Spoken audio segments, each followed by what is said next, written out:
తదుపరి ప్రభు యొక్క శరీరమును ఆయన రక్తమును సేవించడానికి ప్రార్థనాపూర్వకముగా మనం ముందు కొనసాగుదామండి. ప్రభు వారు మన కొరకై సిద్ధపరిచినటువంటి కొన్ని శ్రేష్టమైనటువంటి మాటలను లేఖనాల నుంచి మనం ధ్యానం చేసుకుందాం. యెహెజ్కేలు గ్రంథము 18వ అధ్యాయము 21వ వచనం నుంచి 32వ వచనం వరకు కనుక మాటలను మనం చూడగలిగినట్లయితే పిల్లరా, అవన్నీ చదవవలసిన లేదు, కానీ అందులో ఒక 3 మాటలను మనము జ్ఞాపకం చేసుకుందామండి. 21వ వచనం నుంచి 18వ అధ్యాయం 21వ వచనం నుండి 32వ వచనం వరకు రాయబడినటువంటి అన్ని శ్రేష్టమైనటువంటి మాటలలో 3 మాటలను మనము చదువుకొని ముందుకు మనం కొనసాగుదాం. మొదటి మాట మనం చూడగలిగినట్లయితే పిల్లరా 24వ వచనం, అంటే 21 నుంచి ఆ కాన్సెప్ట్ అంతా కూడా ఉంటుంది. మనకి కావలసినటువంటి మాట 24వ వచనంలో ఒకసారి చూద్దామండి. అయితే నీతిపరుడు తన నీతిని విడిచి పాపము చేసి దుష్టులు చేయు హేయక్రియలన్నిటి ప్రకారము జరిగించిన ఎడల అతడు బ్రతుకునా? అతడు చేసిన నీతి కార్యములు ఏమాత్రమును జ్ఞాపకములోనికి రావు. అతడు విశ్వాసఘాతకుడై చేసిన పాపమును బట్టి మరణము, ఎవరు మరణము నొందేది? నీతిపరుడు తను నీతిని విడిచి చేసిన పాపము ద్వారా అతను ఏం పొందుతాడంటే పిల్లరా, మరణాన్ని పొందుతాడు. రెండో మాట మనం చూడగలిగినట్లయితే ప్రియా దేవుని సంగమా 28వ వచనాన్ని ఒకసారి చదువుదాం. ఇది అర్థం కావాలంటే 27వ వచనాన్ని కూడా ఒకసారి చూద్దాం. మరియు దుష్టుడు తాను చేయుచు వచ్చిన దుష్టత్వము నుండి మరలి నీతి న్యాయములను జరిగించిన ఎడల ఎవరు తన ప్రాణాన్ని రక్షించుకుంటారంటే పిల్లరా, దుష్టుడు తాను చేసే దుష్టత్వము నుండి మరలి నీతి న్యాయములు జరిగించిన ఏదైతే అప్పటి వరకు ప్రాణము పోయేటటువంటి స్థితిలో ఉన్నాడో అప్పుడు దానిని బట్టి అతను మరలా బ్రతికించబడతాడని, ప్రాణమును రక్షించుకుంటాడు అనే మాటను రెండో మాటగా మనం చూస్తున్నాం. అంటే దుష్టుడు తాను చేసే దుష్టత్వాన్ని మరచి నీతిమంతుడిగా మారితే తన ప్రాణాన్ని తాను దక్కించుకుంటాడు. నీతిమంతుడు తాను చేస్తున్నటువంటి నీతిని విడిచి మళ్ళా దుష్టుడిగా అయితే, పాపము చేసేటటువంటి వాడిగా అయితే ఏమవుతాడంట? మరలా మరణం అవుతాడు. ఈ 2 మాటలు మనం చూసాం. మూడో మాటను కనుక మనం చూస్తే 32వ వచనాన్ని చదువుదాం. మరణము నొందువాడు మరణము నొందుటను బట్టి నేను సంతోషించువాడను. అంటే దేవుని మనసు ఎలాగుందో చూడండి. మరణము నొందువాడు మరణము నొందటాన్ని బట్టి, అంటే ఏదో ఒక దినాన ప్రతి మనుషుడు మరణించాల్సిందే. అతను నీతిమంతుడుగా ఉన్నా దుష్టత్వములో ఉన్నా ఏదో ఒక దినాన ఏమవుతాడంటే పిల్లరా, మరణించేవాడిగా అవుతాడు. అయితే లేఖనాల్లో రాయబడిన మాట, మరణము నొందువాడు ఆ మరణము నొందుటను బట్టి నేను సంతోషించేటటువంటి వాడను. అంటే దేవుని మనసు ఏంటి? మనము పాపములో ఉండి మరణించుట ఆయనకి ఏమాత్రము సంతోషము కాదు. క్లియర్గా అర్థమైపోయింది. అంటే పాపములో ఉండి మరణించేటటువంటి వారిని బట్టి ఆయన ఏమాత్రము కూడా సంతోషించరు. మనుషులు సంతోషిస్తారు కొన్ని సందర్భాల్లో కదా పిల్లరా. అతను చనిపోయాడు, పేడ వెరడైపోయింది, తొలగిపోయింది, ఏ అడ్డు లేదు, చక్కగా ఉండొచ్చు, ఆనందంగా ఉండొచ్చు అనుకుంటా ఉంటాం. మనకి సంతోషం వస్తూ ఉంటుంది కొంతమందిని బట్టి. ఎందుకంటే సహజంగా లోపల ఎంతో కొంత ద్వేషం అనేటటువంటిది దాగున్నది కాబట్టి సంతోషాన్ని వ్యక్తపరుస్తాం. కొంతమంది చనిపోతే ఎక్కడలేని బాధ కూడా వచ్చింది. అప్పుడు వరకు ఎన్నో సందర్భాల్లో బాధపడకపోయినా కొంతమంది మనుషులు మరణించాలని బట్టి ఆటోమేటిక్గా బాధ అనేటటువంటిది వస్తుంది. అయితే వాటిని పక్కన పెట్టేస్తే పుల్లారా, ప్రభు అంటున్నటువంటి మాట, మరణము నొందువాడు మరణము నొందుటను బట్టి నేనేమాత్రము సంతోషముగా ఉండను అని చెప్తున్నాడు. ఈ 3 మాటలు చాలా ప్రాముఖ్యమండి.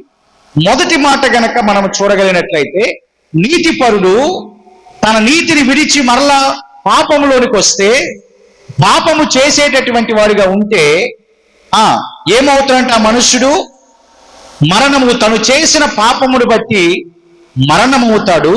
అయితే అతడు చేసిన నీతి కార్యములు ఏమాత్రము జ్ఞాపకములోనికి రావు.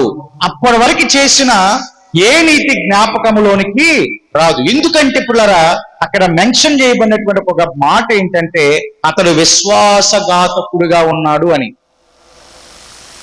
ఎలా ఉన్నాడంటే పుల్లరా, ఎందుకు పాపం చేశాడు? విశ్వాసఘాతకుడుగా అవటాన్ని బట్టి. దేవుని యొక్క గొప్పతనాన్ని తెలుసుకుని కూడా, దేవుని యొక్క శక్తి తెలుసుకుని కూడా, అన్ని ఆశీర్వాదాలు అనుభవించి కూడా పుల్లరా, ఆయన ఏ మనుషుడు, ఆ మనుషుడు ఏమయ్యాడంటే విశ్వాసఘాతకుడిగా అవ్వాడు. కాబట్టి అక్కడ ఆ మనుషుడు పాపంలోనికి వచ్చేదాన్ని బట్టి ఇక అప్పటి వరకు జరిగించిన ఏ నీతి కూడా జ్ఞాపకంలోనికి రాదు. మరి చేసేటువంటి సహాయం అంతా, ఇన్ని సంవత్సరాలు చేసేటువంటి సహాయము, మంచి కాపాడుకున్నటువంటి సాక్ష్యము, వేల కోట్లు సహాయం చేయటము, లేకపోతే మనకున్న దాంట్లోనే సహాయం చేసేటువంటి విధానం ఏమి జ్ఞాపకంలోనికి రాదా అంటే, లేఖనం అంటుంది జ్ఞాపకంలోనికి అదంతా ఒక్క పాపముతోనే ఏమైపోయిందంటే పిల్లరా, పోయిందంట. తుడుచుకు పెట్టిపోయిందంటాం కదా, ఒక్క పాపముతోనే అదంతా కూడా పోవటాన్ని బట్టి ఆ మనుషుడు మరణము నొందటాన్ని మనం చూస్తూ ఉన్నాం. రెండో మాటలో గనక మనం చూస్తే, దుష్టుడు అప్పటి వరకు తాను చేసినటువంటి దుష్టత్వమును మరి చేస్తూ కొనసాగిస్తూ సడన్ గా ఒకానొక దినాన ప్రభు వాక్యము అతన్ని పట్టుకున్నప్పుడు పిల్లరా, ఆ దుష్టుడు దుష్టత్వము నుంచి మరలి నీతి న్యాయములు జరిగించడానికి రెడీగా అయిపోయాడు. నిన్నటి వరకు ఎలా ఉన్నాడు? దుష్టుడుగానే ఉన్నాడు. నిన్నటి వరకు ఏ జీవితం దుష్టత్వంలోనే. ప్రార్థనకి వెళ్ళేటటువంటి వారినైనా తిరుగుతాడు ఆ మనుషుడు, లేకపోతే ఇరుగు పొరుగు ఉన్నటువంటి వారినైనా తిరుగుతాడు ఆ మనుషుడు, లేకపోతే ఇంట్లో ఉన్నటువంటి వారిని సైతము కూడా ఆ మనుషుడు కొన్ని మాటల ద్వారా ఇబ్బంది పాలు చేయొచ్చేమో. ఇంట్లో ఉన్నటువంటి వారినే కొంత హేళనకరంగా మాట్లాడొచ్చేమో.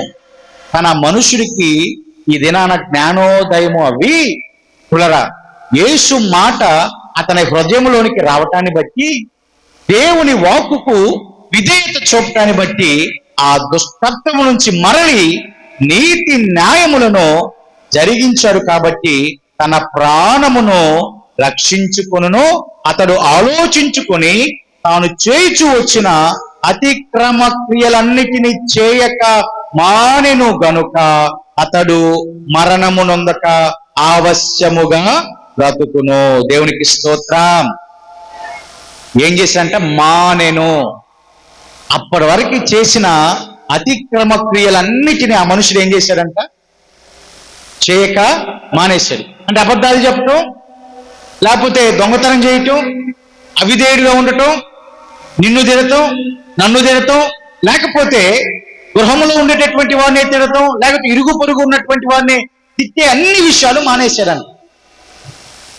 ఇక మానేశాడంటే ఆటోమేటిక్ అతనిలోనికి ఏమొచ్చేసినట్టండి? మార్పు వచ్చేసింది. దాన్నే మనం ఏమని పిలుస్తాం అంటే మారు మనస్సు అని పిలుస్తాం. దేవునికి స్తోత్రం కలుగును గాక. ఇప్పుడు ఆ మనుషుని బట్టి ఇరుగు పొరుగు వారందరూ కూడా ఆశ్చర్యపోతారు. ఇక అరే, నిన్నటి వరకు ఉన్నటువంటి మనుషుడు, అతిక్రమ క్రియలను జరిగిస్తున్నటువంటి ఈ మనుషుడు, దుష్టుడుగా ఉన్నటువంటి ఈ మనుషుడు, దుష్టత్వం చేస్తున్నటువంటి ఈ మనుషుడు ఎందుకు సడన్ గా చేంజ్ అయ్యాడు, ఎందుకు ఇంత సడన్ గా మార్పు నొందాడు అని ఎదుటి వారు ఆశ్చర్యపడేటటువంటి వారిగా అయిపోతారు. ఎందుకంటే మానివేశాడు కాబట్టి. మరి ఆ మనుషుడు ఇంకా మరణిస్తారా? పాపంలోని మరణిస్తారంటే లేఖనాలు చెప్తుంది ఏమాత్రం మరణించడంట, తన ప్రాణమును రక్షించుకుంటాడు. అప్పటి వరకు ఇది కూడా జల్సాగా ఉన్నటువంటి ఆ మనుషుడు సడన్ గా ప్రభు చిత్తానికి లొంగి, ప్రభు మాటకి లొంగి మారటాన్ని బట్టి తన ప్రాణాన్ని కాపాడుకున్నాడు, పరలోక రాజ్యానికి వారసుడయ్యాడు. అప్పటి వరకు పరలోక రాజ్యానికి నేను చేరతాను అని అనుకున్నటువంటి ఆ మనుషుడు ఒకే ఒక్క చిన్న తప్పిదముతో చేతులారా పరలోక రాజ్యాన్ని పోగొట్టుకున్నాడు. అంటే ఈ రోజు వరకు నేను పాపిగా జీవించి ఈ రాత్రే ఈ ఆరాధనలోనే మారు మనసు పొంది ప్రభుని సొంత రక్షకుడిగా అంగీకరించి ఒకవేళ ప్రభు పిలుపుని మరికొన్ని దినాల్లో మీరు అందుకుంటే, మనం అందుకుంటే నిశ్చయంగా మనం ఎక్కడ ఉంటామంటే పిల్లరా, లేదా ఇప్పుడు వరకు మనం పరిశుద్ధులుగా జీవిస్తూ, మాట ప్రకారంగా జీవిస్తూ, లేఖనాల ప్రకారంగా జీవిస్తూ ఏదో ఒక సమయం సందర్భం వచ్చిందని పరిశుద్ధతని పక్కన పెట్టేసి దుష్టత్వంలోనికి వచ్చేసాము, ఒకే ఒక్క దుష్టుడు పని చేశాము. దాన్ని బట్టి మనం దేన్ని కోల్పోయామంటే పిల్లరా, అంటే ఒక చిన్న తప్పిదము ఏం చేసిందంట, రాజ్యాన్ని దూరం చేసింది. ఒక చిన్న మాట, ఒక చిన్న తప్పిదము ఏం చేసిందంటే మనందరినీ కూడా పరలోక రాజ్యానికి దూరం చేసేసింది.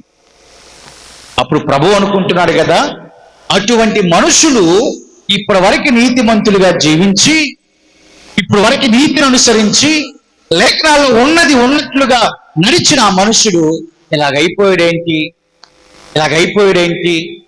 అని ఆలోచిస్తూ ఉంటాడు. ఏమాత్రం ఆయన సంతోషించే, ఆ మరణాన్ని బట్టి సంతోషించే దేవుడు కాదు కదా పిల్లరా. సంతోషిస్తాడా? సంతోషించలేదు. ఆయన మాత్రం క్లియర్ ఇంటెన్షన్ తో ఉన్నాడు. అట్టి మరణాన్ని బట్టి ఆయనకి ఏమాత్రము సంతోషము. చూడండి, మరణము అనేటటువంటిది కామన్ గా వచ్చేస్తా ఉంది. ఇప్పుడు ఆ మరణము మనము తప్పించుకునేటటువంటి వారిగా ఉండాలి. అంటే దుష్టక్రియలు చేయటం ద్వారా వచ్చేటటువంటి మరణాన్ని మనం ఏం చేయాలంటే ద్వారా తప్పించుకోవాలి. ఎలాగ తప్పించుకుంటాం? అసలు ఆ మరణం ఎలాగొచ్చింది, ఏంటి పరిస్థితులు అని గనక ఆలోచన చేస్తే రోమా పత్రికలో ఒక మాట రాయబడి ఉంది పిల్లరా. ఆ మాటను ఒకసారి మనం చూద్దాం. 5వ అధ్యాయం, రోమా పత్రిక 5వ అధ్యాయము 12వ వచనాన్ని ఒకసారి మనం చూద్దాం. ఏలయనగా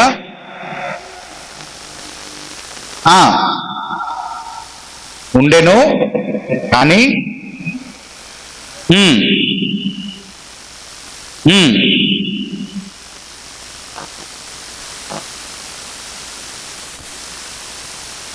ఐదో అధ్యాయం 12వ వచనం. ఇట్లుండగా ఒక మనుషుని ద్వారా పాపము ద్వారా మరణమును లోకములో, చూడండి లేఖనాలు ఏం మాట్లాడుతూ ఉన్నాయి. ఇట్లుండగా ఒక మనుషుని ద్వారా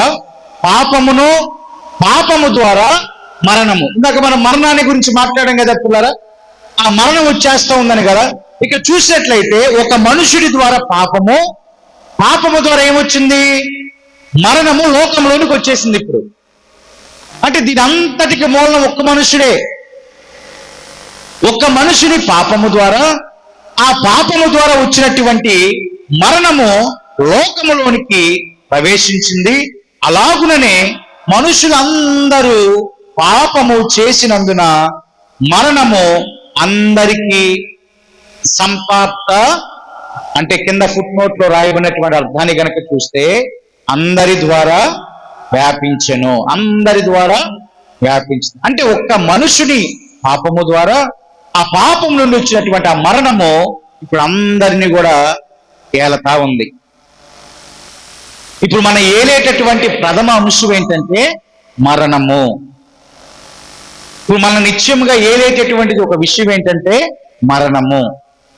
మరణమైపోతావు అని గనక ప్రభు ఇప్పుడే మాట్లాడితే, రేపే మరణమైపోతావు అని గనక ప్రభు మనతో మాట్లాడితే ఎంతో కొంత ఆందోళన మనలో ఉంటుంది కదండి. ఏ విధమైన ఆందోళన ఉండొచ్చు? అప్పుడే మరణించాలా, ఇంకా చాలా సంవత్సరాలు జీవిస్తే బాగుండు కదా, అప్పుడే మరణించాలా, ఇంకా నేను చూడవలసినటువంటి విషయాలు చాలా ఉన్నాయి కదా, బిడ్డలు పెళ్లి కూడా చేసుకోలేదు కదా, ఇంకా చాలా ఆశీర్వాదకరమైనటువంటి దినాలు చూడాలి కదా అనే ఒక ఆలోచన లోపల మనకు ఉంటుందండి. నిశ్చయంగా ప్రతి మనుషుడికి కూడా ఉంటుంది. అలా మరణానికి సిద్ధపడేటటువంటి వారు చాలా తక్కువ మందే ఉంటారు. అంటే సడన్ గా మరణం అందరికి వచ్చింది, అది కన్ఫామ్ గా వచ్చింది. కానీ రేపే అంటే చాలా తక్కువ మందే ఉంటారు. కానీ అది రావటం చాలా ఖాయమైనటువంటి పనే. అయితే ఇప్పుడు లోకంలోనికి ఆ మరణం అంతా కూడా వచ్చేసింది ఒక్క మనుషుడి ద్వారా.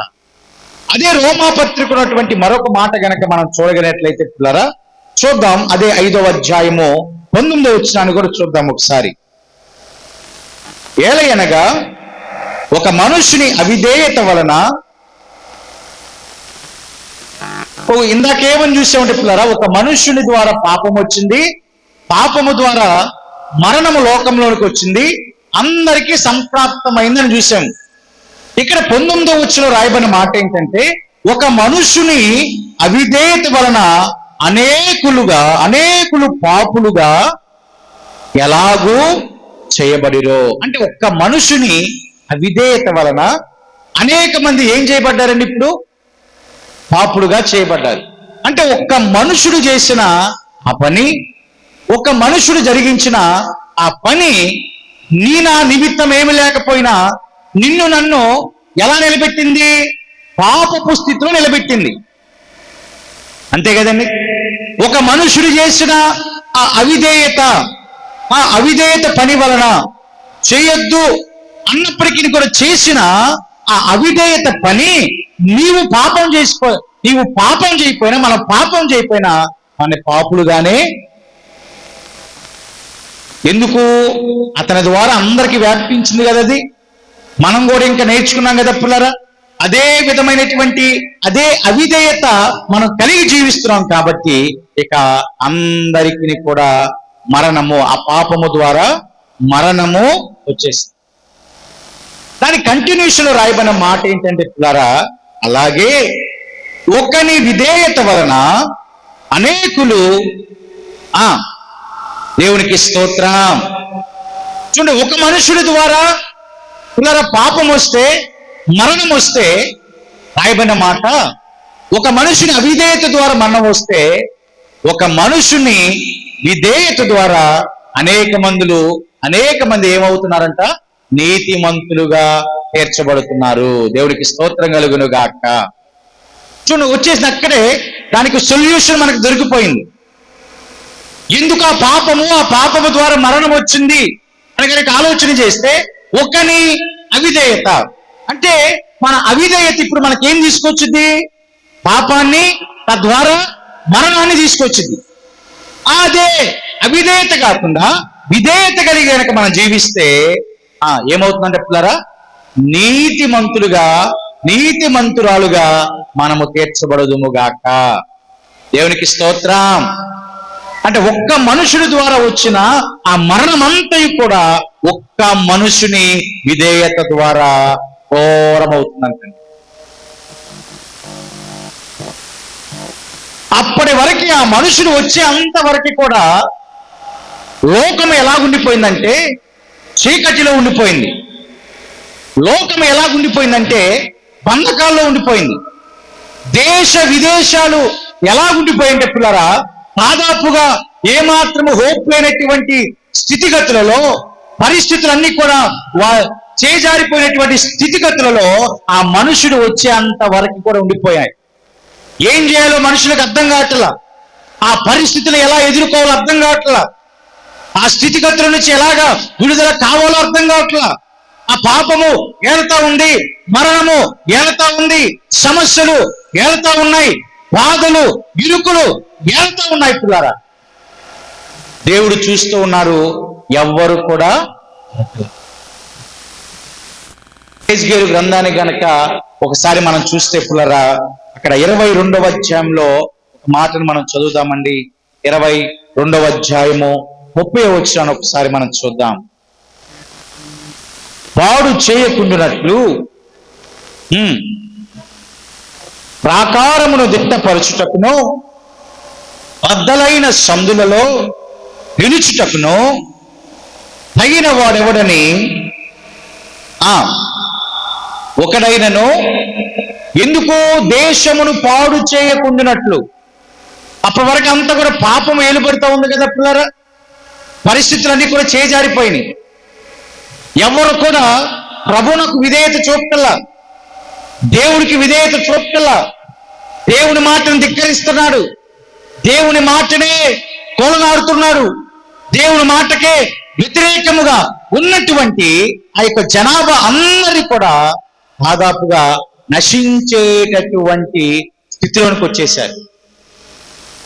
నశించేటటువంటి పరిస్థితుల్లోనికి వచ్చేసినప్పుడు నేను దేశమును పాడు చేయకుండునట్లు ప్రాకారాన్ని దిట్టపరచడానికి, దేవునికి స్తోత్రం కలుగునుగాక, ఆ దేశము పాడవకుండా ఉండటానికి, ప్రపంచము పాడవకుండా ఉండటానికి, ప్రపంచంలో నివసిస్తున్న జనాభా పాడవకుండా ఉండటానికి ప్రాకారాలని దిట్టపరచడానికి బద్దలైన సందులలో నిలవబడి ఎవరైనా తగిన వారు ప్రార్థన చేస్తారా అని ఆయన చూస్తూ ఉన్నటువంటి దేవుడుగా ఉన్నాడండి. ఎందుకు? అవిధేయత వల్ల అదంతా వచ్చేసింది కదా పిల్లరా. వచ్చిందంటారా? అవిధేయత ఏం తీసుకొచ్చింది? పాపము, మరణము, శాపము, కష్టము, బాధలు, ఇరుకులు, నిందలు, అవమానాలు. కానీ ప్రభు ఆశ ఏంటి? అతి మరణాన్ని బట్టి సంతోషించుట ప్రభు యొక్క లక్షణం కాదు కదా, దేవుని యొక్క మనసు కాదు కదా. అయ్యో నా బిడ్డ ఇలా ఉన్నాడే అని బాధపడే మనసే దేవుని మనసు. కానీ ఏమాత్రమో మన ఘోరమైన స్థితిని బట్టి సంతోషించే మనసు ఆయనది. ఎలాగైనా దిట్టపరచాలి, దేశము పాడవకూడదు, జనులు నశించకూడదు, వారి ప్రాకారాలు వారి ఆత్మీయ స్థితిలోకి రావాలి, ఆత్మీయ స్థితి దిట్టపరచబడాలి.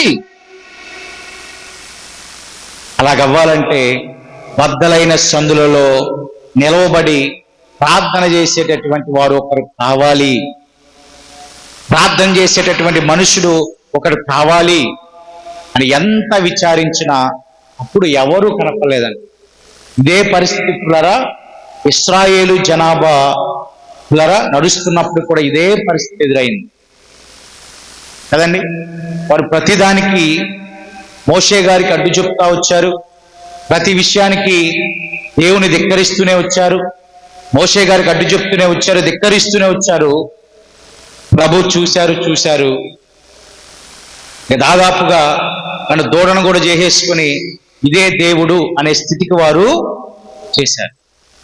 దేవుని పక్కన పెట్టేసి ఇక ఇదే మనం నడిపించేటటువంటి దేవుడు ఇదే అనే స్థితికి వచ్చేసినటువంటి తదుపరి లేఖనాల్లో రాయబడిన ఒక మాట మనం చూద్దామండి. 32వ అధ్యాయం నిర్గమాకాండము 32వ అధ్యాయము పుల్లరా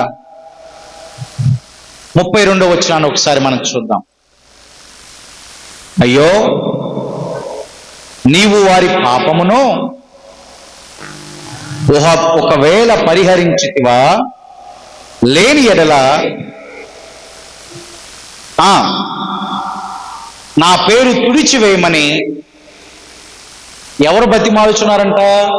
మోషే గారు బ్రతిమాలుచున్నారు. ఏమని బ్రతిమలాడుచున్నారని కనుక చూస్తే, అయ్యో నీవు వారి పాపమును ఒకవేళ పరిహరించితివా సరి, లేని ఎడల నీవు రాసిన నీ గ్రంథంలో నుండి నా పేరు తుడిచేయి అంటున్నాడు. పాపం చేసింది ఎవరు? ఇశ్రాయేలు జనాభా. ఎవరి పేరు తుడిచివేయమన్నారు ఇక్కడ? నా పేరు తుడిచివేయి అంటున్నారు. అంటే ఏంటి ఇక్కడ? ఆ యొక్క జనాభా అందరి పక్షముగా మోషే గారు ఒకళ్ళ పుచ్చుకున్నారు. అక్కడ మోషే గారు అడ్డుపడటానికి వస్తున్నారు. అక్కడ మోషే గారు అడ్డుగా నిలవడానికి వస్తున్నారు. అక్కడ అదే మాట 106వ కీర్తనలో కూడా ఉంటుంది. ఒకసారి ఆ మాటను ఒకసారి మనం చూద్దాం పుల్లరా. 106వ కీర్తన గనక మనం చూడగలిగినట్లయితే పుల్లరా 106వ కీర్తన 23వ వచనాన్ని ఒకసారి మనం చదువుదాం. అప్పుడు ఆయన నశింపజేసేదను, అయితే నశింపజేయుకున్నట్లు కోపము చల్లార్చుటకై ఏర్పరచుకున్న మోషే దేవునికి స్తోత్రం ఆయన సన్నిధి నిలిచి అడ్డుపడెను. ఆమేన్. ఎవరు అడ్డుపడ్డారంటే పిల్లరా? మోషే గారు అడ్డుపడ్డారు. ఎందును బట్టి? వారు నశించకుండా ఉండటాన్ని బట్టి. పాపము చేసిందేమో వారు, అవిధేయులుగా ఉందేమో వారు, ప్రభునకు వ్యతిరేకంగా జీవించింది వారే. కానీ నీవు మాత్రము ఒకవేళ వారిని కరుణించకపోతే నీవు రాసిన గ్రంథంలోంచి నా పేరు తుడిచివేయి. చూడండి ఎంత వేదన మోషే గారిలో ఉందో ఒకసారి ఆలోచన చేయండి. ఒకవేళ ఆ గ్రంథంలో పేరు లేకపోతే ఎవరు అక్కడ చేరరు కదా, చేరతారండి? ఆ గ్రంథంలో పేరుంటేనే కదా.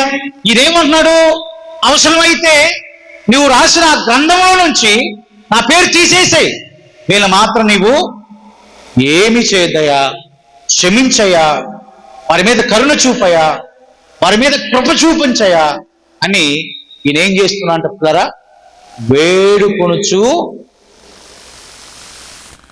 కృప చూపించమని వేడుకుంటున్నటువంటి మనుషుడుగా ఎవరున్నారంటే మోషే గారు ఉన్నారు.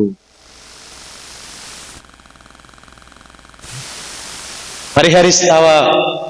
ఒకవేళ అలా చేస్తే ఆ పేరే తీసేసి. మరి ప్రభు ముందు ఒక గొప్ప టాస్క్ ఉంది. మరి ఏం చేయాలి ఆయన? మరి పాపం చేసేటటువంటి వారిని మరి అలాగే పాపంలో ఉండి పరలోక రాజ్యానికి మరి నడిపించాలండి. పాపం చేసేటటువంటి వారిని మరి అదే పాపములో పరలోకానికి ఆయన అర్హత ఇవ్వాలా? మరి ఏం చేయాలి ఆయన? పాపము ఆయన ఏం చేయాలంట? ఆయన క్షమించడానికి రెడీగానే ఉన్నాడు. ఇప్పుడు మోషే గారు పెద్ద పెట్టేశారు కదా, అంటే సమస్యలో ప్రభు వారినే ఉంచారు. నువ్వు వాళ్ళు పరిహరిస్తావా, నా పేరు తీసే అంటున్నాడు. మరి ఆయనేమో మిక్కిలి సాత్వికుడు, ఇష్టమైన మనుషుడు, నడిపించిన నాయకుడు, ఎన్ని బాధలు అనుభవించినా దేవుని మాటను మేరకుండా నడిపించిన ఆ నాయకుడు ప్రభు ముందు ఒక మాట ఉంచాడు, నా పేరే తీసేసేయా.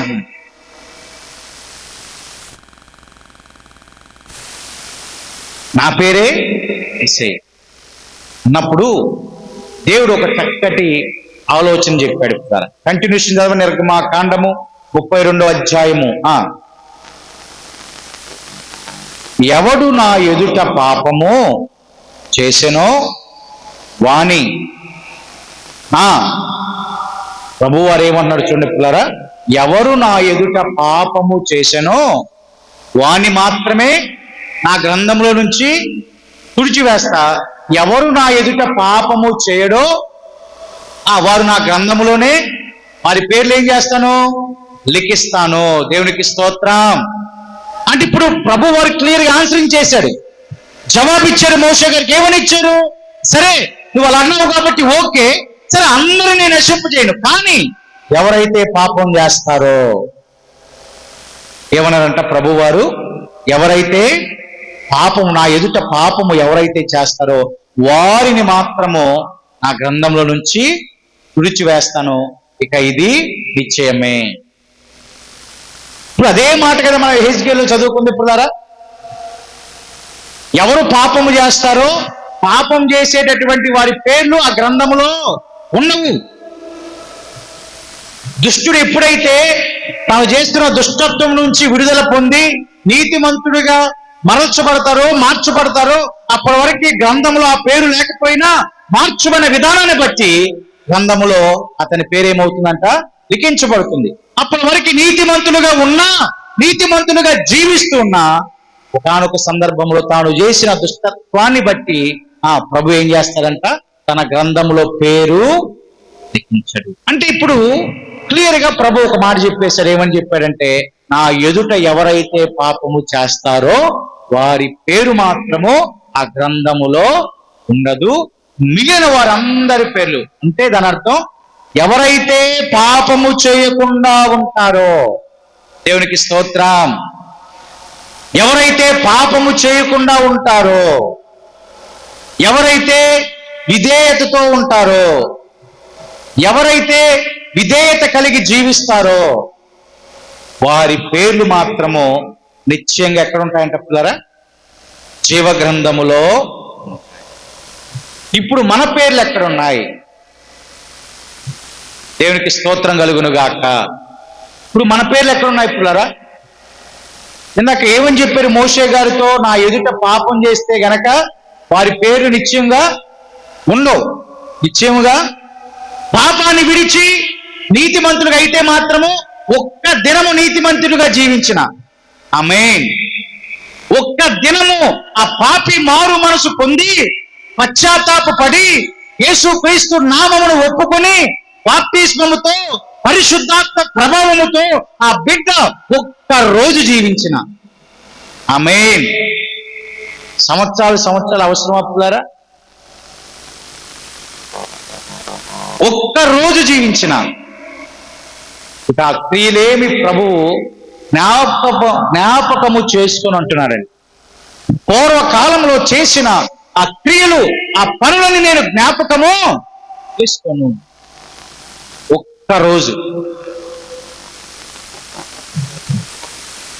ఇక ఒక్కరోజు అనగానే ఆలోచన వచ్చేసినాము, రేపు మరణిస్తే ఈ రోజు మారు మనసు పొందేస్తుంది అని. ఏమండి, ఎవరు తెలిసి ఎప్పుడు మరణం వచ్చిందో? ఏమండి, ఎవరికైనా తెలుసా?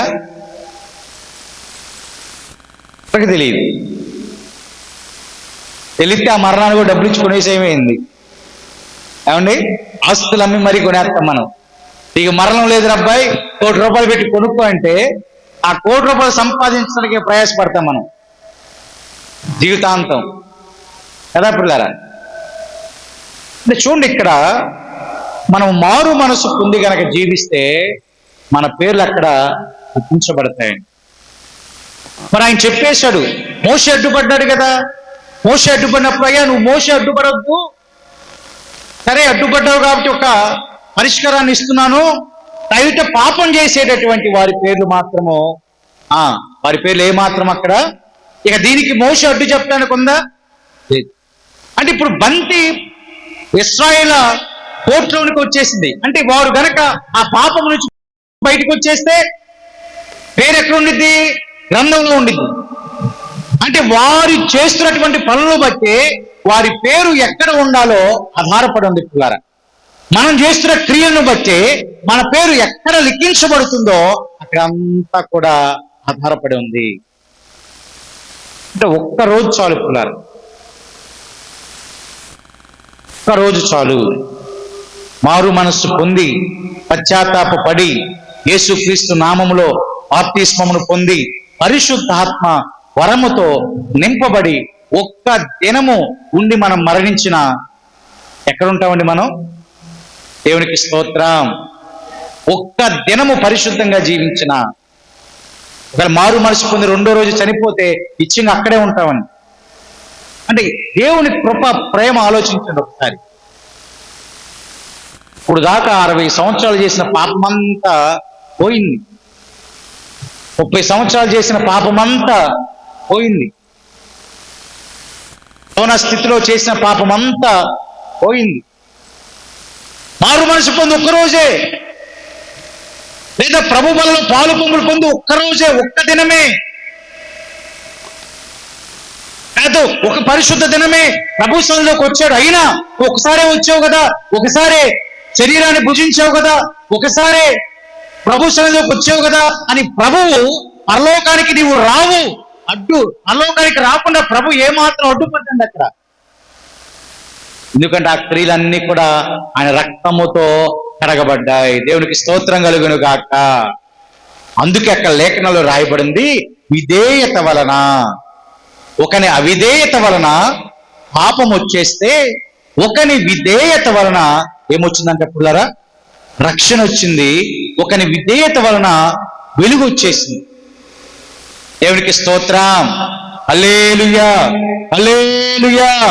చీకటి నుండి వెలుగులోనికి నన్ను పిలచిన తేజోమయా, చీకటి నుండి వెలుగులోనికి నన్ను పిలచిన తేజోమయా, రాజా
హల్లెలూయా. ప్రభువారు అంటున్నటువంటి మాట, ఎవడు నా ఎదుట పాపము చేసెనో వాడు మాత్రము నా గ్రంథములో నుండి తుడిచి ఆ గ్రంథంలో నుంచి తుడిచివేయబడకుండా, పులరా ఈనాటి పరిస్థితులలో కుటుంబాలన్నీ కూడా చెల్లాచెదురుగా అవిధేయత ద్వారా వచ్చినటువంటి పాపము ద్వారా, ఆ పాపము ద్వారా వచ్చినటువంటి ఆ మరణమును జయించటానికి చీకటిలో ఉన్నటువంటి వారందరికీ కూడా వెలుగును ఇవ్వటానికి, ఆ యొక్క ప్రాకారములను పరచడానికి బద్దలైన సందులలో ఆ మరణము జనులకు రాకుండా అడ్డుపడటానికి వచ్చిన వాడే నజరేయుడైన యేసయ్య. దేవునికి స్తోత్రం. అంటే మన కోసం అడ్డుపడటానికి ఎవరు వచ్చారంటండి? యేసయ్య. ఎవరు వచ్చారంటే అడ్డుపడటానికి? గొడవ పడితే పక్కనున్న వాళ్ళు కూడా అడ్డుపడటానికి కాదు. కొన్ని రోజుల్లో ఏమండి, అట్టాగే సినిమా చూసినట్టు వస్తూ ఉంటారు. పక్కన ఉన్నామని కూడా లేకుండా వాళ్ళు వెళ్తే ఏమైద్దో, ఆ తిట్లని నా మీదకి వస్తాయని ఒక బాధ, వెళితే ఒక బాధ, వెళ్ళకపోతే ఒక బాధ. అంటే అడ్డుపడటానికి ఇష్టపడరు. కానీ యేసయ్య ఏం చేస్తున్నాడు? అడ్డుపడుతున్నాడు. ఆమేన్. ఎలాగైనా ఏ పరిస్థితులైనా నా బిడ్డలు దాటి రావాలని ఆయన తన మరణాన్ని అడ్డుపెట్టాడండి మన కోసం. యవ్వన జీవితాన్ని అడ్డుపెట్టాడండి మన కోసం. యవ్వన కోరికలు మొత్తం కూడా ఏం చేశాడంట? యవ్వన కోరికలన్నీ త్యజించుకొని పెట్టాడు. నేను చెప్పే కదా, యవనస్తులు ఎట్లుంటారు, ఆలోచనలు ఎట్లుంటారు వాళ్ళు. అంతే, ఎట్లుంటారండి వాళ్ళు. ఊహల్లో విహరించడానికి మాటలు సరిపోవు.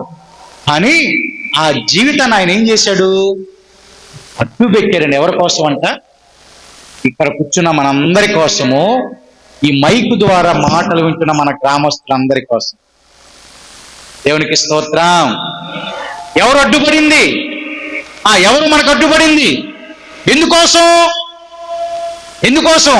ఆ గ్రంథములో మన పేరు లిఖించబడటం కోసం.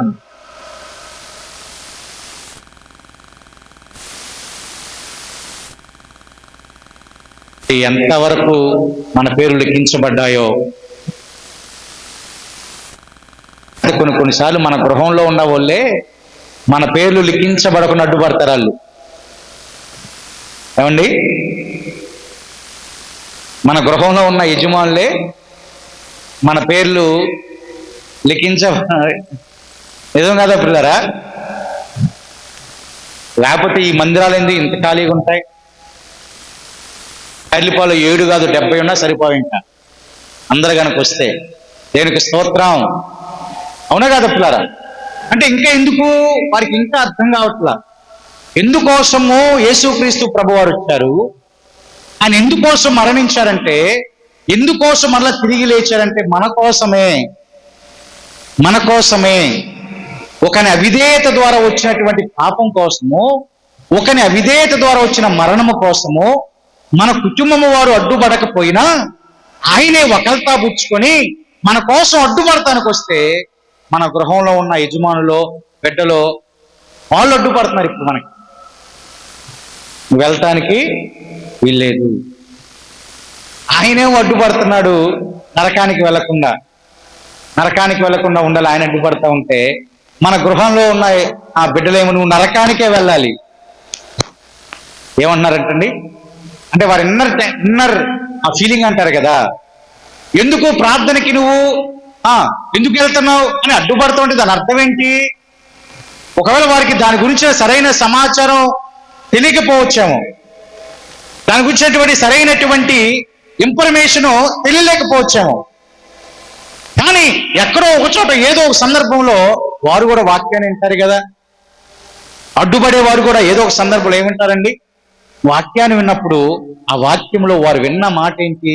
యేసయ్య మన కోసము రక్తం కార్చారు, మన కోసం అడ్డుగా ఉన్నాడు, నరకానికి వెళ్లకుండా ఆయన అడ్డుపడ్డాడు కాబట్టి ఆయనకు కృతజ్ఞతగా మనము ఆయన నామములో రక్షణ పొందాలి, ఆయన నామములో మారు మనస్సు పొందాలి, బాప్తిస్మమును పొందాలి, పరిశుద్ధాత్మ శక్తితో నింపబడాలి.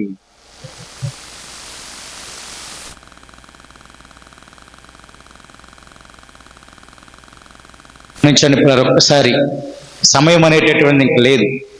అదో ఇక్కడ కూర్చున్నటువంటి చాలా మంది రక్షణ పొందినటువంటి వారే. ఇంకా కొంతమంది ఉంటే పిల్లరా మీకోసం ఆయన అడ్డుపడ్డాడు అని ఒక సత్యం తెలుసుకుని చాలు.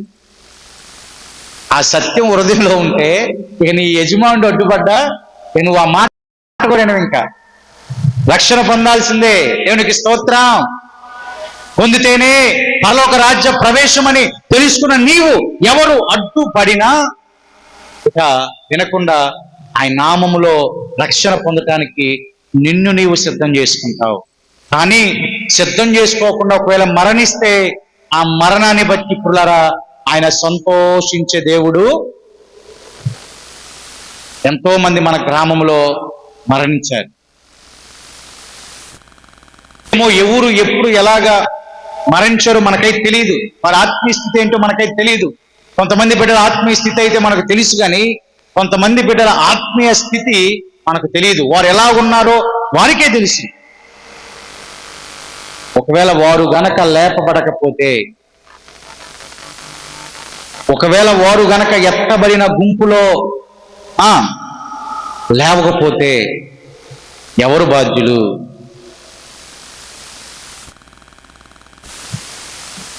లేపబడకపోతే వారే బాధ్యులండి. ఎవరి పాపం వారి వెంట వచ్చింది, ఆ ఫలం వారే. మరి ఎంతమంది లేపబడతారో ఎంతమంది విడిచిపెట్టబడతారో మనకైతే తెలియదు. కానీ పుల్లారా ఇక ముందునైనా అలాగే విడిచిపెట్టేటటువంటి గుంపులో మన గ్రామము ఉండకుండా అందరి నిమిత్తమై మనం ప్రార్థన చేయాలి. ఎలాగైతే యేసయ్య విధేయత చూపి మరణాన్ని జయించి అదే జయము మనకిచ్చాడో, ఇప్పుడు నీవు నేను కూడా ఆ యొక్క విడిచబడేటటువంటి గుంపులోనికి మన గ్రామస్తులు గాని సంఘస్థులు గాని రక్త సంబంధులు గాని ఉండకుండా నీవు మోసే వలె అడ్డుపడుదువుగాక. ఎవరి వల్ల అడ్డుపడాలి? మనం మోసే వలె మనం ఆ ప్రాకారాలు దిట్టపరచబడాలి. వారి ఆత్మీయ స్థితి దిట్టపరచబడటానికి పుల్లరా వారి ఆత్మీయ స్థితిలో ఎదగటానికి బద్దలైన సందులలో వారికి నీవే నిలబడాలి. నీవే నిలబడాలి. నీవు మాత్రమే నిలబడాలి. నీవు నిలబడితే ఆ ప్రాకారం, ఆత్మీయ ప్రాకారము దిట్టంగా ఉంటుంది పిల్లారా. మనం నిలబడితే ఆత్మీయ ప్రాకారాలు దిట్టంగా ఉంటాయి. మనము కూడా నిలబడకుండా మన పని మనం చూసుకుంటే ఏమండి, వారు బలహీనులుగా అయ్యే ప్రమాదం ఉంది. లేకపోతే అప్పుడు వరకు ఒకవేళ నీతిమంతులుగా జీవించి వాక్యం ద్వారా హెచ్చరించకపోతే బలహీనులుగా అవి ఒక్క దినాన పాపంలో పడిపోయి రక్షణ జీవితాన్ని కోల్పోయి నరకానికి వెళ్ళే ప్రమాదం చాలా. ఎంత ఘోరమైన పరిస్థితి ఒకసారి ఆలోచన. మరి అక్కడ అందరూ ఇన్ని సంవత్సరాల పాటు కలిసి జీవించి ఏమండి, వివాహం అయిన తర్వాత 40-50 సంవత్సరాల పాటు కలిసి మన యజమానులతో జీవిస్తాం కదండి. మన బిడ్డలు చక్కగా ఎదిగేంత వరకు, వివాహం చేసేంత వరకు, వివాహం చేసిన తర్వాత కొంతమంది మనతో ఉండొచ్చు, కొంతమంది ఉండకపోవచ్చు. కానీ వారందరితో మనం ఏమవుతాం? కలిసే ఉంటాం. బంధువులతో కలిసే ఉంటాం. ప్రియులతో, శ్రేయోభిలాషులతో కలిసే ఉంటాం మనం ఈ లోకంలో ఉన్నంత కాలం. లేదు, తేడాబడి రక్షణలో ఒకరే వచ్చి ఒకరు లేకపోతే ఈ 40-50 సంవత్సరాల బంధము, కలిసినటువంటి బంధం ఇంకా అక్కడికి వెళ్ళిన తర్వాత ఉండిద్దంటారా? ఉండిద్దండి? ఉండదు. అమ్మయ్య, ఉండకపోతే బాగుందిలే, ఆ పేడ ఒరిగింది ఇక్కడే, ఆ భూలో నా యజమాని పేడ విరిగిపోయింది, యజమానురాలు పేడ విరిగిపోయింది అనుకుంటారా? అనుకోకూడదు కదా, భారం ఉండాలి కదండి మనకి. అవునా కాదా? ఈ 40-50 సంవత్సరాల బంధంలోనే ఏమండి, చిన్న జ్వరం వస్తేనే తట్టుకోలేం కదా మనం. యజమానుడు ఎంత అవిధేయులుగా ఉన్నా ఏదో ఒక మూల ప్రేమ ఉండిద్ది. జ్వరం వస్తే తట్టుకోలేమే. కాళ్ళకి దెబ్బ తగిలితే తట్టుకుంటామా? ఒకవేళ పిల్లలు మారు మనసు లేకపోయినా ఏదో ఒక చిన్న బలహీనత వస్తే ఏమండి, మన హృదయాలు ఏమైపోతాయి? మన కళ్ళు చెమర్చుతాయి కన్నీటితో. ఎందుకు? ఒక ఎఫెక్షన్, ఒక బాండింగ్ అనేటటువంటిది, ఒక బంధం అనేటటువంటిది లోకములో ముడివేయబడి ఉంది. మరి ఆ బంధము మరి ఏమైపోయింది? రక్షణలో అందరూ లేకపోతే ఆ బంధం ఏమైపోయింది? పోయినట్టే కదా పిల్లరా. మరి నీవు ఎత్తబడే గుంపులో ఉండి యజమానుడు విడవబడే గుంపులో ఉంటే, నీవు ఎత్తబడే గుంపులో ఉండి పిల్లలు విడవబడే గుంపులో ఉంటే బంధం ఏమైపోయింది? ఇక్కడే పోయింది. అసలు కుటుంబాలతో అక్కడ కలిసి ఉండుట ఎంత సంతోషమో ఆలోచించండి. ఎంత ఆనందమో, ఎంత ధన్యత ఒకసారి ఆలోచించండి. ఆ ధన్యత మనకు కావాలండి. కాబట్టి ప్రేరేపించండి పిల్లలు. మీరు కూడా యజమానులకు చెప్పండి, రక్షణ ప్రాముఖ్యము, రక్షణ ప్రాముఖ్యత నేను చెప్పాల్సిన బాధ్యత మన మీద ఉంది. ప్రాకారాన్ని దిట్టం చేసే బాధ్యత, బద్దలైన సందులో నిలవబడి ప్రార్థన చేసే బాధ్యత మన మీద ప్రభువు ఉంచాడండి. ఎందుకంటే సమస్త మనుషుల్ని కూడా శిష్యులుగా చేయమన్నాడు ఆయన. అవునా కదండి? కొంతమందినే చేయమన్నాడా? మొత్తం సర్వలోకానికి వెళ్ళి సమస్త మనుషులను చేయమన్నాడు. అలా చేసుకుంటా పోవటమే కానీ, అలా పెంచుకుంటా వెళ్ళటమే కానీ, ఎప్పుడైతే అలాగ చేయలేదు, ఆ చైన్ ఆగిపోయిందో ఆ రక్షణ క్రమం కూడా ఆగిపోయిందండి. బట్ ఆ రీతిగా మనం ఉండొద్దు పిల్లరా. ఆ దుష్టుల మరణాన్ని బట్టి ప్రభు సంతోషించే ప్రభు ఏమాత్రమో 2 విషయాలు జ్ఞాపకం చేసుకుంది. ఇప్పటి వరకు దుష్టులుగా జీవించి నేటి దినము నుంచి పరిశుద్ధుడైన యేసయ్య రక్తము ద్వారా కనగబడితే పిల్లరా, నిత్యముగా మనము పరలోక రాజ్యానికి వెళ్ళిపోతాం. ఇప్పుడు వరకు కనగబడి పరిశుద్ధ జీవితాన్ని జీవిస్తూ దుష్టుడి ఆలోచన ప్రకారంగా మనం నడిస్తే ఇప్పటి వరకు వెళ్తాము అనుకుంటా పరలోకాన్ని కూడా కోల్పోతాం చేజేస్తారు.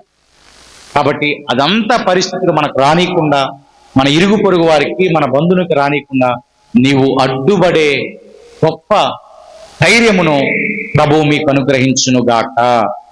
దేవుడి మాటను దీవించును గాక. అందరు మోకరిద్దాం పిల్లారా.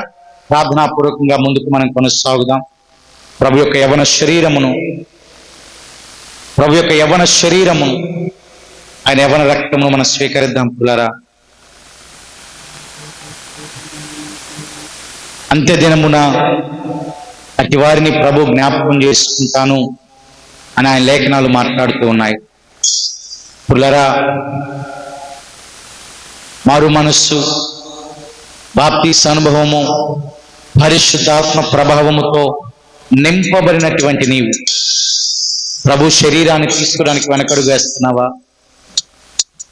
ప్రభు శరీరాన్ని యవన రక్తము స్వీకరించడానికి వెనకడుగు వేస్తున్నావా? ఒకసారి ఆలోచన చేయి. అనేక మంది బిడ్డలు వీటి అనుభవంలోనికి వచ్చి కూడా ప్రభు శరీరాన్ని యవన రక్తము స్వీకరించకుండా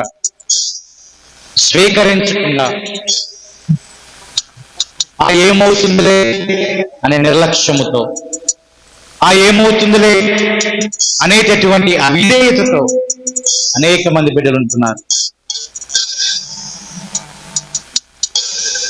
ఆ రీతిగా మనం ఉండినట్లయితే విశ్వాసం ఎదగలేం పుల్లారా. విశ్వాసంలో స్థిరులుగా మనం అవ్వలేం పుల్లారా. ఎదురవుతున్న శోధనలు మనం ఏమాత్రము కూడా జయించలేం. బంధకాన్ని జయించలేం. పాపపు పరిస్థితులను జయించలేం. ఆయన మరణ సువార్తను, శుభవార్తను ప్రకటించలేం. ఇలా ప్రకటించాలని ఆశ నీలో ఉంటే, అమ్మా, నీ కుటుంబానికి అడ్డుగా నిలబడాలి. ప్రాకారాలు పాడైపోయినాయి, ఆత్మీయస్థితి పాడైపోయింది. వద్దలైన సందులలో నేను నిలబడాలి, ప్రాకారాన్ని దట్టపరచడానికి నేనే కుటుంబంలోనికి నిలబడే వ్యక్తిగా ఉండాలి అని తీర్మానం తీసుకున్న నీవు స్థిరముగా విశ్వాసములో ఎదుగునట్టుగా ఈ ప్రభు యొక్క శరీరమును యవన రక్తంలో మనం స్వీకరిద్దామండి. ఆయన లేఖనాలు ఈ రీతిగా మాట్లాడుతూ ఉన్నాయి. పౌలు గారు కొరింథీయులకు రాసిన మొదటి పత్రిక 11వ అధ్యాయము 23వ వచనం నుంచి లేఖనాలు మనం చూద్దాం. నేను మీకు అప్పగించబడిన దాని ప్రభు వలన పొంది తిని, ప్రభుని యేసు తాను అప్పగింపబడిన రాత్రి ఒక రొట్టెను ఎత్తుకొని కృతజ్ఞతాస్తుతులు చెల్లించి దానిని విరచి, ఇది మీ కొరకై నా శరీరము, నన్ను జ్ఞాపకము చేసుకున్నటకై దీనిని చేయడని చెప్పాను. ఆ ప్రకారమే భోజనమైన పిమ్మట ఆయన పాత్రను ఎత్తుకొని, ఈ పాత్ర నా రక్తము వలనైన కొత్త నిబంధన, మీరు దీనిలోని త్రాగునప్పుడల్లా నన్ను జ్ఞాపకము చేసుకుంటకై దీనిని చేయుడని చెప్పెను. ఎవరు అయోగ్యముగా కాకుండా యోగ్య రీతిలో ప్రభు యొక్క శరీరమును, యవన రక్తము స్వీకరించాలని లేఖనాలు మాట్లాడుతూ ఉన్నాయి. ఏ విధమైన స్థితిలో ఉన్నామో ఒకసారి జ్ఞాపకం చేసుకుని పిల్లారా. దుష్టత్వంలో ఉన్నామా? ప్రభుని క్షమాపణ అడుగుదాం. దుష్టుడి ఆలోచనతో ఉన్నామా? ప్రభుని క్షమాపణ అడుగుదాం. అవిధేయులుగా ఉన్నామా? ప్రభుని క్షమాపణ అడుగుదాం. ఇదిగో సనిగేవారిగా ఉన్నామా? ప్రభుని క్షమాపణ అడుగుదాం. గొనిగేవారిగా ఉన్నామా? ప్రభుని క్షమాపణ అడుగుదాం. ఇదిగో లెక్క చేయని వారిగా ఉన్నామా? ప్రభుని క్షమాపణ అడుగుదాం. క్షమించడానికి ఆయన సిద్ధంగా ఉన్నాడు. విడుదల ఇవ్వటానికి ఆయన సిద్ధంగా ఉన్నాడు. ఇప్పుడు అడగటానికి నీవు సిద్ధంగా ఉంటే, అయ్యా నన్ను ముచ్చమని తాకమని ఈ వాక్కుతో దర్శించిన నన్ను నూతన తీర్మానం చేసుకునేటట్లుగా నన్ను చేసినందుకై నీకు వందనాలని, స్తోత్రాలని నూతన తీర్మానం తీసుకొని నీ జీవితంలో ఆయన కోసమే నువ్వు సమర్పించగలిగినట్లయితే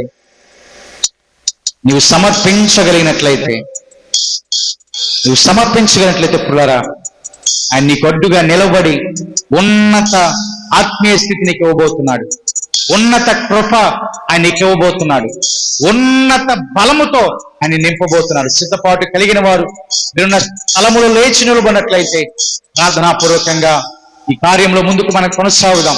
ఇంకా సిద్ధపాటు లేని వారు పుల్లారా, ఇంకా వెనకడుగు వేస్తున్నవారు, నీ యజమానులు అడ్డుపడుతున్నారని, లేకపోతే గ్రామంలో ఉన్న కొంతమంది అడ్డుపడుతున్నారని, లేకపోతే నిన్ను ఇదిగో శ్రేయోభిలాష అడ్డుపడుతున్నారని, ఇదిగో నీ రక్త సంబంధులు ఇప్పుడే ఎందుకులే, ఇంక సమయం ఉందలే, ఇంకా దినాలు ఉన్నాయే అని రక్షణలోకి రానికుండా అడ్డుపడుతున్న ఏ దురాత్మైనా యేసు నామములో దూరపరచబడునుగాక. ఏ దురాత్మ అడ్డుపడుతుందో రక్షణలోనికి రానికుండా చేస్తున్న ఏ చీకటి శక్తి అయినా, గృహాల్లో ఉన్న ఏ చీకటి ప్రభావమైన యేసు నామములో విడుదల కలుగునుగా కానీ ప్రార్థన చేస్తుంది. నూతన తీర్మానములో బిడ్డలు రావాలి. నూతన తీర్మానంలో బిడ్డలు ఎదగాలి. మీరు మరణాన్ని బట్టి, పాపములో ఉండి ఆ మరణించే మరణాన్ని బట్టి ప్రభు సంతోషంగా ఏమాత్రం ఉన్నాడు. ఒకవేళ మీరు రక్షణ పొందిన వారిగా ఉండి మీ యజమానులు రక్షణ లేని వారిగా ఉంటే ఆ ఘోరమైన స్థితిని ఒకసారి ఆలోచించే. నీవు ఎత్తబడే గుంపులో ఉండి నీ భర్త విడవబడే గుంపులో ఉంటే, నీ బిడ్డలు విడవబడే గుంపులో ఉంటే ఒకసారి ఆ ఘోరమైన పరిస్థితిని ఒక్కసారి ఆలోచించే. ప్రభు అందుకే కదా మన కోసం మరణించాడు. అందుకే కదా ప్రభు మన కోసం మరణించాడు. అందుకే కదా ప్రభు మన కోసం మరణించి తిరిగి లేచాడు. ఎన్ని గాయాలు, ఎన్ని హింసలు, ఎన్ని ఇబ్బందులు, ఇవి ఎంత అవమానం. ముఖం మీద తన్నారా, గుద్దారా, ఉమ్ము వేశారా, తల మీద కిరీటమే పెట్టారా, సిలువనే మోయలేని భారమును పెట్టారు. అయినా ఆయన నీ కోసం అడ్డుపడ్డాడు. చివరి దినములో కూడా, చివరి గడియలో కూడా ఇదిగో తన శరీరంలో ఉన్న ప్రతి రక్తపు బిందువు కారేంత వరకు కూడా ఆయన నీ కోసం అడ్డుపడ్డాడు. పిల్లరా, నీ కోసం అడ్డుపడ్డాడు. అయ్యా, నీ కోసం అడ్డుపడ్డాడు. ప్రియ దేవుని సంగమా, ప్రియ పేర్లిపాడు గ్రామస్తున్నారా, మీ కోసము ప్రభువు వారు అడ్డుపడ్డారు. చివరి రక్త బిందువు కారేంత వరకు ఆ బల్లముతో పొడిచిన, పక్కనున్న దొంగ హేళన చేసిన, రోమా సైనికులు ఇబ్బంది పాలు చేసిన, చివరి వరకు నీ కోసం అడ్డుపడిన ఆ ప్రేమను జ్ఞాపకం చేసుకో. ఆ ప్రేమను ఒక్కసారి జ్ఞాపకం చేసుకో. నేను రక్షణలోనికి రానికుండా చేస్తున్న ఏ దురాత్మైనా, ఏ చీకటైనా, ఏ పరిస్థితులైనా ప్రార్థన ద్వారా దూరపరచబడవచ్చు. కాబట్టి పిల్లారా, అతి ప్రార్థనలో కొనసాగుదాం. సిద్ధపడిన వారు ఇంకా బలము కోసం ప్రార్థన చేద్దాం. సిద్ధపాటు లేని వారు ఇంకా ఈ క్రమంలోనికి రాలేక వెనకబడిపోతున్న ప్రియులతో ప్రభు మాట్లాడుతున్నారు. ప్రభు మిమ్మల్ని పిలుస్తున్నారు. పిల్లారా, ప్రభు మిమ్మల్ని పిలుస్తున్నారు. ఒక్కసారి ఆలోచించండి. ప్రభు మిమ్మల్ని పిలుస్తున్నారు.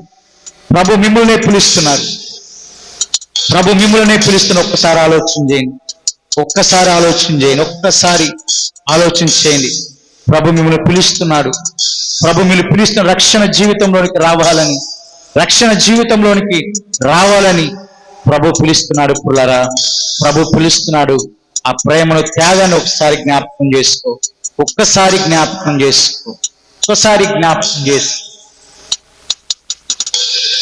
నేరము చేయని నీవు ఈ ఘోర పాపి కొరకై భారమైన సిలువ మోయలేక మోసావు. నేరము చేయని నీవు ఈ ఘోర పాపి కొరకై భారమైన సిలువ మోయలేక మోసావు. కొరడాలు చల్లని జీవితేనే నీ సుందర దేహము. కొరడాలు చల్లని జీవితేనే నీ సుందర దేహము. అడిగేను ఈ తనువునే రుధిరంబు రాయలే. అడిగేను ఈ తనువును రుధిరంబు రాయలే. బలియైన యేసయ్యా, బలియైన యేసయ్యా, నిలువెల్లనని ఇదువా నీవెంతో కలసిదివా.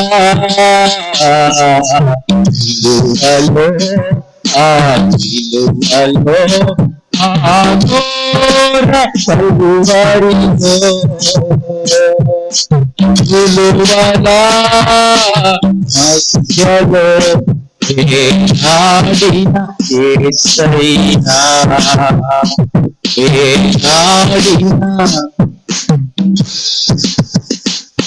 వేలాడిన యేసయ్యా,